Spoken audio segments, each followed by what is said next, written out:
সুপ্রিয় দর্শক বন্ধুরা, স্বাগত জানাচ্ছি আমার কৃষি ভিত্তিক ইউটিউব চ্যানেল মিলে দেখির পক্ষ থেকে। দর্শক বন্ধুরা ও সম্মানিত চাষি ভাইরা, আজকের এই পর্বে আমি আলোচনা করব আমাদের ধান চাষি ভাইদের সবচেয়ে গুরুত্বপূর্ণ ও জনপ্রিয় একটি পিজিআর, তা হচ্ছে ফ্লোরা। এই ফ্লোরার সাথে আমরা ছত্রাকনাশক এমিস্টার টপ, নাটিভো বা এই ধরনের যে ছত্রাকনাশকগুলো আছে, এই ছত্রাকনাশকগুলো একই সাথে মিক্স করে ব্যবহার করতে পারবো কিনা, ব্যবহার করলে কোনো রকম ক্ষতি হবে কিনা। আর এই ফ্লোরা বা পিজিআরটা আমরা আসলে ধান খেতে ব্যবহার করার প্রয়োজন আছে কিনা, ব্যবহার করলে কি লাভ, আর এই মূলত যে মেসেজটি হবে তা হচ্ছে আমরা একই সাথে মিক্স করে স্প্রে করতে পারবো কিনা। তো এই বিষয়টি খুবই গুরুত্বপূর্ণ, কারণ এই সময়টিতে আমরা অনেক চাষি ভাইরাই যেন ধানের শীষ বাইর হয়ে আসে, শীষটা আরো লম্বা হয়, ধানের ফলন আরো বেশি হয়, সেই তাগিদে সেই চিন্তা ভাবনার থেকেই আমরা ফ্লোরাটা বা অন্যান্য পিজিআর স্প্রে করে থাকি। তো এই পিজিআর এর যেই সময়টিতে স্প্রে করি, সেই সময়টিতে আমাদের ধান খেতে আমরা দেখি বিভিন্ন ছত্রাক বা ব্যাকটেরিয়া জনিত রোগগুলো বা পচন যে রোগগুলো আছে, এই রোগগুলো মাঠে দেখা দেয়। তো আমরা একই সাথে মিক্স করে স্প্রে করতে পারবো কিনা, এটা কিন্তু খুবই একটি গুরুত্বপূর্ণ বিষয়। তো চলুন জানা যাক যে ফ্লোরা এবং এমিস্টার টপ বা নাটিভো আমরা একই সাথে মিক্স করে ব্যবহার করতে পারবো কিনা। সাথে আছি আমি মোহাম্মদ শাহিনুর আলম শুভ, ডিপ্লোমা কৃষিবিদ। তো চলুন দর্শক বন্ধুরা শুরু করা যাক। দর্শক বন্ধুরা, মূল পর্বে যাওয়ার পূর্বে ছোট্ট একটি রিকোয়েস্ট, যারা আমার চ্যানেলে নতুন দর্শক বন্ধু আছেন তারা অবশ্যই চ্যানেলটি সাবস্ক্রাইব করবেন, যেন পরবর্তীতে আপনার সাথে আবারও আমার দেখা হয়, কথা হয়। কারণ আমরা এই ধরনেরই কৃষি ভিত্তিক আলোচনা করে থাকি।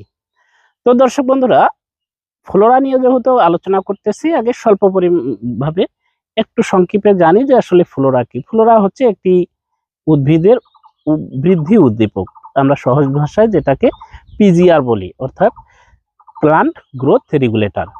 তো এই ফ্লোরা আমরা ব্যবহার করি বিভিন্ন কারণে, তার মধ্যে একটি হচ্ছে যে ফ্লোরা ব্যবহারের পরে পরে গাছের ফটোসিনথেসিস বেড়ে যায়, অর্থাৎ সবুজ অংশ বেড়ে যায়।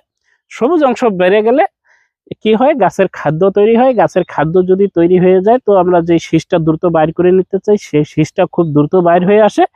শীষটা আগের চেয়ে বেশি ফলন নিয়ে আসে, আমরা এতটুকুই আশা করি, কারণ গাছ ভালো হলে ফলন ভালো হবে। আর যদি কোনো উদ্ভিদের ফটোসিনথেসিস ভালো থাকে, ফটোসিনথেসিস ভালো হয়, তাহলে উদ্ভিদের সালোক সংশ্লেষণ প্রক্রিয়া ভালো হলে এমনিই কিন্তু উদ্ভিদ ভালো হয়। তো আমরা আগে প্রথমে এই কথাটাতে আসি যে আমরা একই সাথে মিক্স করে স্প্রে করতে পারবো কিনা। তো মিক্স করে আসলে ফ্লোরা এবং এই যে ছত্রাকনাশকগুলো আছে, যে ছত্রাকনাশকগুলো আমরা সচরাচর ব্যবহার করে থাকি, এগুলো একই সাথে মিক্স করে ব্যবহার করাটা অনেক ক্ষেত্রেই ঠিক না। তার অনেকগুলো কারণ আছে কেন ঠিক না, এখন আমরা তাহলে সেই বিষয়টিতে জানি। আমি একেবারে ঠিক না বলে দিলাম আর এটা ঠিক হয়ে গেল, এমনটা নয়। এখন চলুন অল্প ব্যাখ্যায়, সামান্য ব্যাখ্যায় আমরা জানতে চেষ্টা করি আমরা কেন আসলে ফ্লোরার সাথে এই ছত্রাকনাশকগুলো ব্যবহার করব না। তো দর্শক বন্ধুরা, খুব বড় ব্যাখ্যায় আমরা যাব না, খুব ভিতরেও আমরা ঢুকতে যাব না। প্রথমত যেটি হচ্ছে তা হচ্ছে ফ্লোরা একটি উদ্ভিদের বৃদ্ধি উদ্দীপক, অর্থাৎ উদ্ভিদের বৃদ্ধি ত্বরান্বিত করে।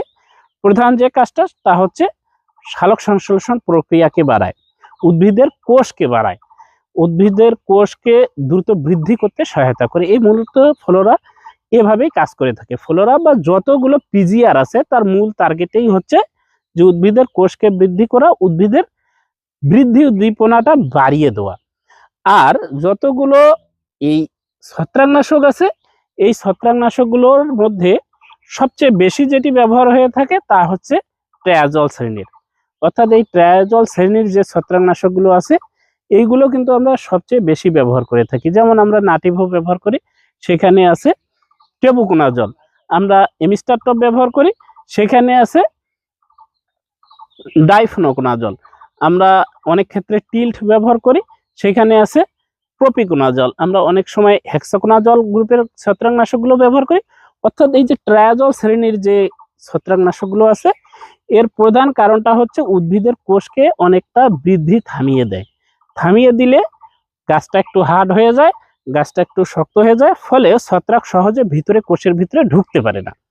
এখন একটা হচ্ছে কোষকে বাড়াতে চাবে, আর একটা কোষকে থামাতে চাবে, দুইটার মধ্যে কিন্তু একটা পারস্পরিক সংঘর্ষ তৈরি হবে।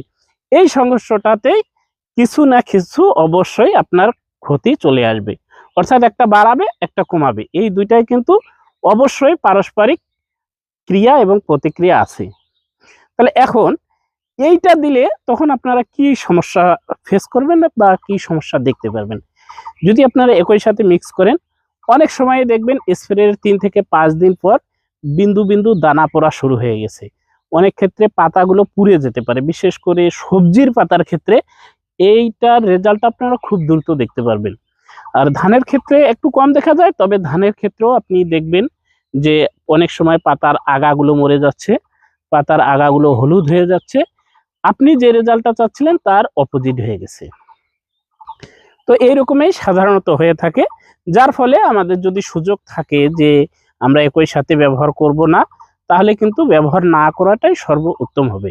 না হলে আপনি যেভাবেই ব্যবহার করুন না কেন, আপনার কিন্তু যেই কাজটা আশা করতেছেন ওই কাজটা আপনারা প্রপার পাবেন না। কারণ আর একটি জিনিস হচ্ছে, দেখেন এইখানে এই ফ্লোরাতে সাধারণত ব্যবহার হয়ে থাকে নাইট্রোবেনজিন। নাইট্রোবেনজিনের সাথে টেবুকোনাজল বা এই হেক্সাকোনাজল বা ট্রায়াজল শ্রেণীর যে ছত্রাকনাশকগুলো আছে, এগুলো কিন্তু সরাসরি বিক্রিয়া করবে না, যে বিক্রিয়া করে বড় ধরনের কোনো রাসায়নিক বিক্রিয়া ঘটে যাবে তা না।